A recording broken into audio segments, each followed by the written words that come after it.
If you're anything like me, you love adventuring. But if you're also thinking, oh no, I live in a city, what adventures can I have? You've come to the right place. Adventures can often be had in your own backyards. Like today's epic ride. Heck, we even got back in time for lunch.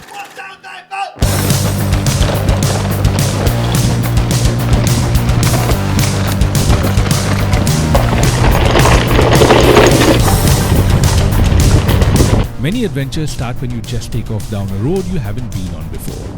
But today's adventure has some history and serious planning behind it. So let me actually show you with my trusty Mapinator 1000.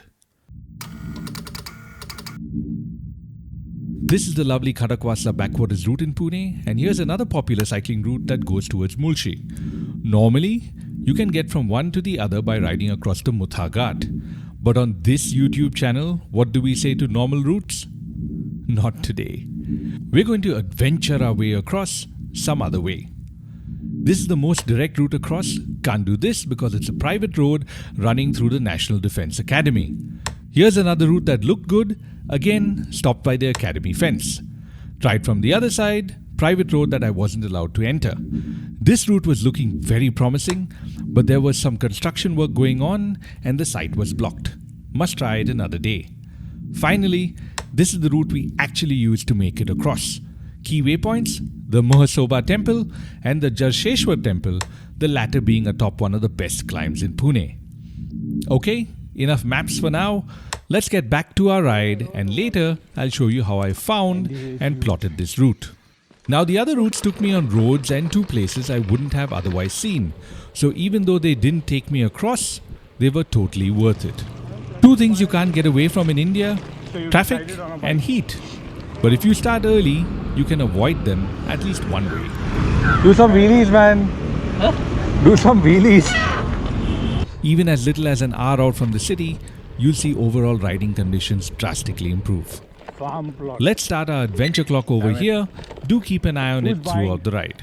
Gravel underfoot, roads we've never been on before, destinations we've only seen on the satellite map, and a mountain we're not sure we'll be able to cross. If you could smell through your screen, right about now you'd be getting a very strong scent, the smell of adventure. We've been riding steadily uphill the moment we turned off the main road, but it starts getting serious at this point. This is our first real climb, which, except for a small patch, is entirely gravel. I must say that most adventures somehow involve hills and a fair amount of climbing. There was a gate here that's now broken, but there is still some construction activity going on up top. So I just hope this road doesn't get closed off in the future. The climb isn't very long, just around 1.5 kilometers, but it's at a formidable average gradient of nearly 10%. Difficulty compounded because it's a gravel climb. If you take a break in the wrong place, you could have a pretty hard time getting started again. So I'm finally at the top. Here's pit stop number 1, Mhasoba Temple. My friends are already here, and I've learned that the answer to "How long have you been waiting?" is always embarrassing, so I won't even ask. If you're not interested in a full-blown adventure, this climb is actually a great way to end your ride. You're finally forced to wait for me. Well, not actually, but we thought it would be ungentlemanly if we leave. For us though, this is still the beginning and we head onwards and upwards. So behind the temple, you can see a hill and well, somehow we got to make our way to the top. Sahil and I went right, Ankan went left and ultimately found an easier way to get onto the trail. So what's ahead?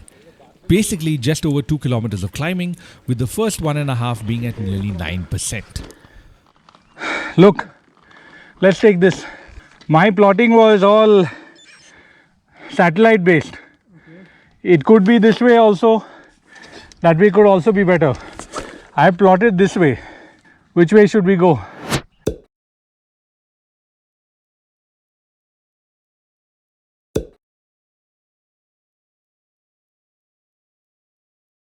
Okay, so how exactly did I plot this route?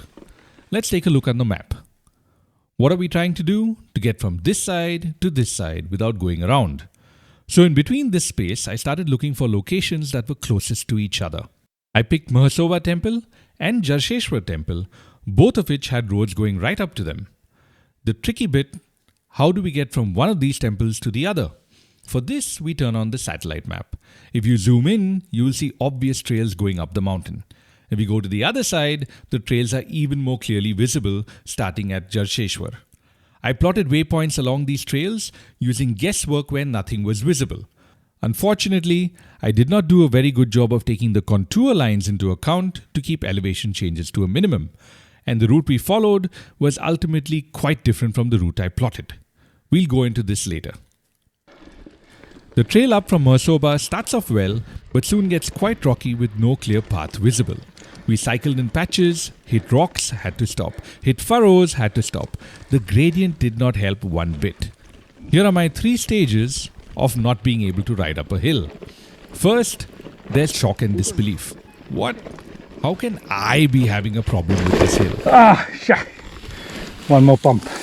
Then, there's bargaining and anger.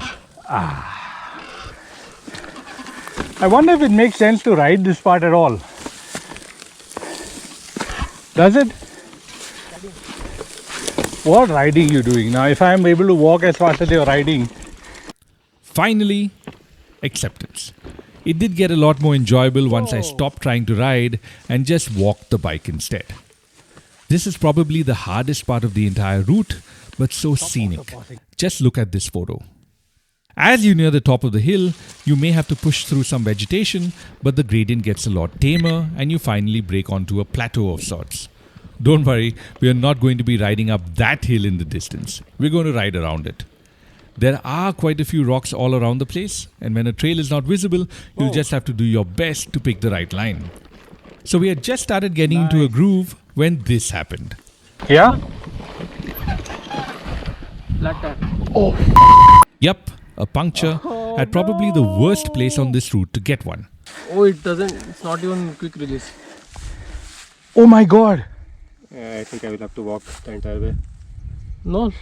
I don't see any other option. Got to love Ankan's optimism here. It's not a quick I can't blame him because he never rides with a puncture kit we can still do and he's it. had to walk a long way home from We can't situations replace the like this in tube. the past. We can still fix the I puncture. must say it was pretty touch and go for some time. His tube already had about 5 patches on it.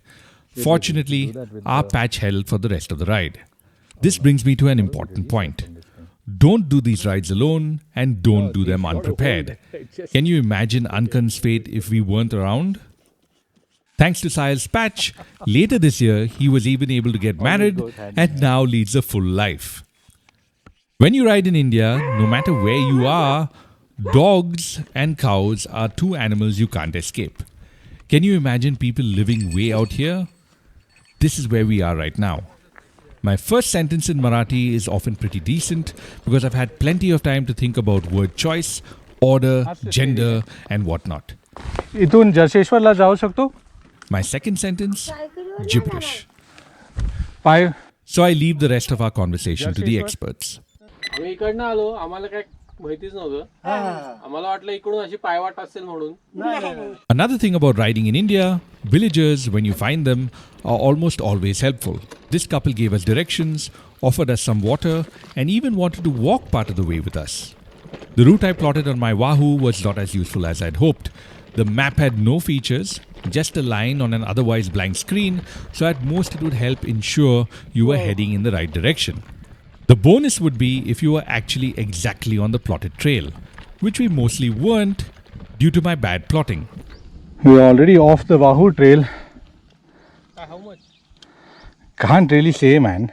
The trail is on the right, but it's just mountain.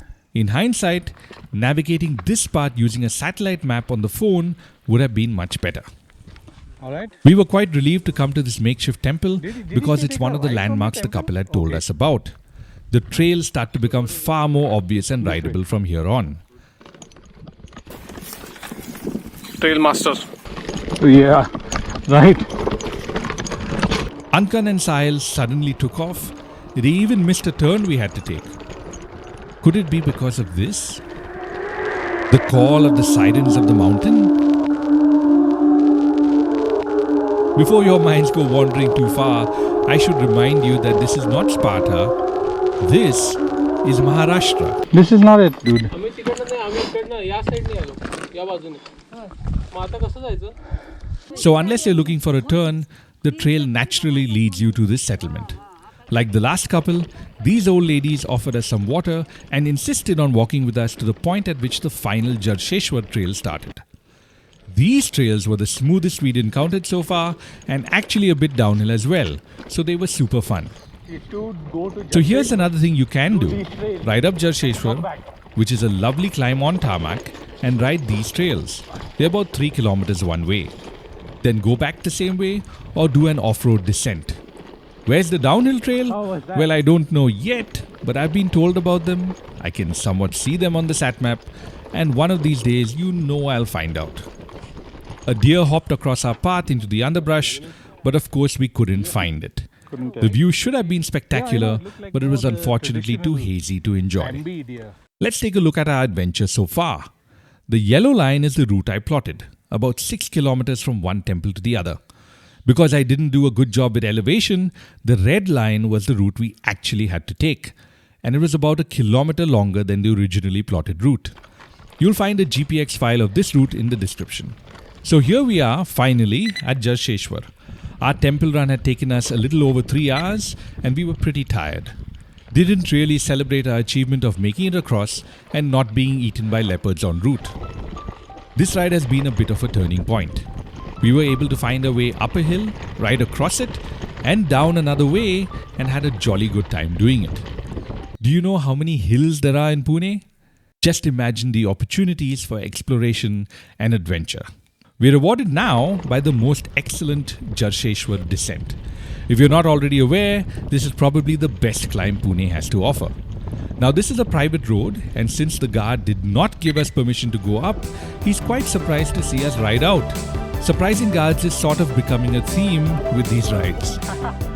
Well, we are out now on the Khadakwasa backwaters, it's noon, and as promised, we ride back home for lunch. I hope you enjoyed reliving this adventure as much as I enjoyed editing it. If you did, please subscribe. Now go watch this Kathraj to Babdev ride or check out my off-road routes playlist.